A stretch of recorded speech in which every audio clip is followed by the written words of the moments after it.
சிட்டிக்கு போனதும் இங்கே பண்ணதை மறந்துடுறாங்க. அந்த அட்மாஸ்பியர் அவங்கள மாற்றிடுது. அங்கே இருக்கிற சின்ன சின்ன விஷயங்கள், கவனங்கள் எல்லாம் சிதறிடுது. ஏன்னா அங்கே போய் நம்மளால் முடியாதுங்கிற ஒரு எண்ணத்தை வந்து அவங்களே உருவாக்கிக்கிறாங்க.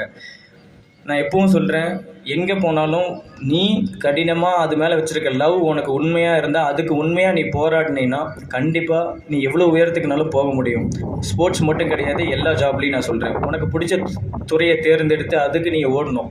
இடையில 1000 தடைகள் வளர்ந்தாலும் உன்னோட கோலை நோக்கி ஓடணும். எல்லா வில்லேஜில் இன்னொரு எப்போவுமே இது நடக்கிறது தான். ஸ்போர்ட்ஸில் யாராவது ஒரு பையன் என்னையே சொல்லியிருக்காங்க, ஏண்டா இதில் என்னடா இருக்குது, குடும்பத்தை போய் காப்பாற்று அப்படின்னு நிறைய டிஸ்கரேஜ் பண்ணுவாங்க, யாரும் என்கரேஜ் பண்ண மாட்டாங்க. ஆனால் இப்போ ஸ்போர்ட்ஸில் எல்லா துறையிலையும் பயங்கர ஆப்பர்ச்சுனிட்டி வந்திருக்கு. எல்லோரும் மோட்டிவேட் பண்ணுறாங்க. முன்னாடி இருந்ததோட இப்போ எல்லா ஸ்போர்ட்ஸ்லேயும் சரி, ஜாப்லேயும் சரி, எல்லாருக்கும் ஆப்பர்ச்சுனிட்டி இருக்குது. இப்போ இருக்கிற பசங்க அதை யூஸ் பண்ண மாட்டேன்றாங்க. ஏன்னா காரணம், ஸ்கூல் முடிச்சுட்டு முன்னாடிலாம் நம்மளாம் போனால் எங்கடா கிரவுண்ட் கிடைக்கும், எப்படா விளையாடுவோன்னு இருக்கும். அவ்வளோ பேர், ஏன்னா ஈவினிங் கண்டா அந்த ஒரு ஹேபிட் இருக்கும், உடல் ஆரோக்கியமாக இருக்கும். இப்போ இருக்கிற ஸ்கூல் முடிச்சு போனோடனே பசங்க வந்து ஃபோன் எடுத்துருக்காங்க, டிவி முன்னாடி உட்காந்துருக்காங்க.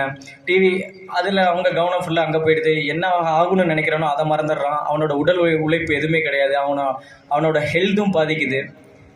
குட்டீஸ் இப்போவே நிறைய பேர், குழந்தைங்களிருந்து பசங்க +1 வரைக்கும் போனோடனே ஃபோன் தான் நிறைய யூஸ் பண்ணுறாங்க. ஃபோன் வந்து தேவைக்கு தான், நம்மளை அது வந்து அடிமைப்படுத்த கிடையாது. ஸோ முடிஞ்ச அளவுக்கு அதை அவாய்ட் பண்ண பாருங்கள்.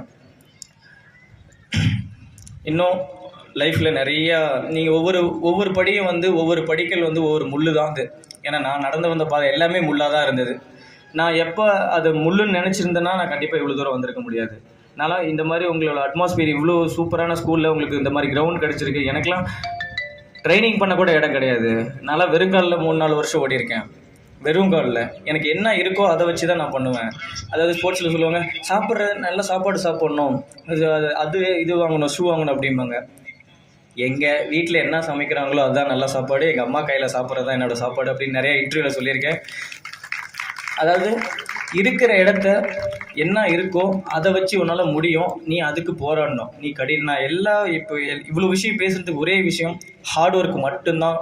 ஒரே விஷயம், அது ஹார்ட் ஒர்க் இருந்தால் மட்டும்தான் நீ அடுத்த லெவலுக்கு போக முடியும். ஸ்போர்ட்ஸாக இருக்கட்டும், இதாக இருக்கட்டும். இன்னொன்று, வேலைக்கு போகிறவங்களும் சரி, அட்லீஸ்ட் 1 மணி நேரமாவது உங்கள் உடல் உழைப்பு கிரவுண்டில் பண்ணுங்கள். ஏன்னா உங்கள் குழந்தைகளுக்காக நீங்கள் ஓடுறீங்க.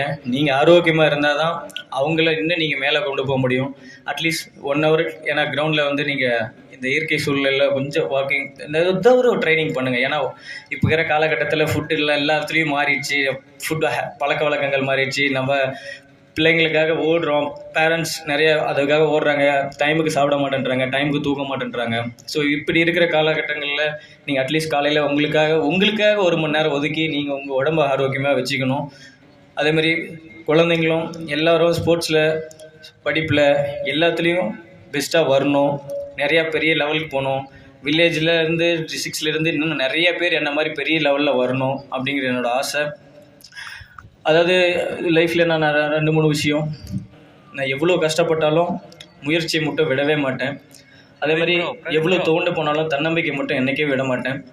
நீங்களும் பெரிய ஆள் ஆனால் இங்கேருந்து நிறைய பேர் கண்டிப்பாக நிறைய ஸ்போர்ட்ஸ்லேயே இருக்கட்டும், படிப்புலையாக இருக்கட்டும், யார் எவ்வளோ பெரிய தூரத்துக்குனாலும் போங்க. எவ்வளோ தூரத்துக்கு போனாலும் உங்களால் முடிஞ்சது சின்னதாக ஒரு வழிகாட்டுங்க. உங்களால் முடிஞ்ச ஒருத்தருக்கு வழிகாட்டிங்கன்னா நம்மளால் முடிஞ்சது இந்த வழியில் போடா, இதில் போனால் சக்ஸஸ் ஆவா அப்படின்னு அவனுக்காக ஒரு வழிகாட்டினீங்கன்னா அவன் தலைமுறையே மாறும்.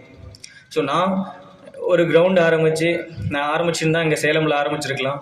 நான் ஏன் என் ஊரில் ஆரம்பிச்சேன்னா, நான் பட்ட மாதிரி கஷ்டத்தை வேறு யாரும் படக்கூடாதுங்கிறதுக்காக தான் என் ஊரில் அந்த கிரவுண்டை வந்து அவ்வளோ செலவு பண்ணி ஆரம்பிச்சிருக்கேன். பசங்களுக்கு தெரியணும், அங்கேருந்து நிறைய பேர் வரணும்.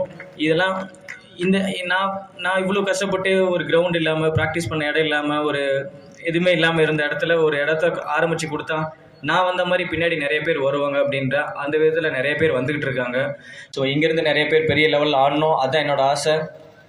சேலம் மாவட்டத்திலேருந்து இன்னும் நிறையா பிளேயர்ஸ் இன்னும் நிறைய பேர் வரணும். அது இல்லாமல் நிறைய படிப்புலையும் நிறைய பேர் சாதிக்கணுங்கிறது என்னோடய ஆசை. ஸோ இந்த அழகான வேலையில் உங்களுக்கு ரொம்ப ரொம்ப நன்றி தெரிவிச்சுக்கிறேன். உடனுக்குடன் செய்திகளை தெரிந்து கொள்ள சன் நியூஸ் பெல் ஐகானை கிளிக் பண்ணுங்கள்.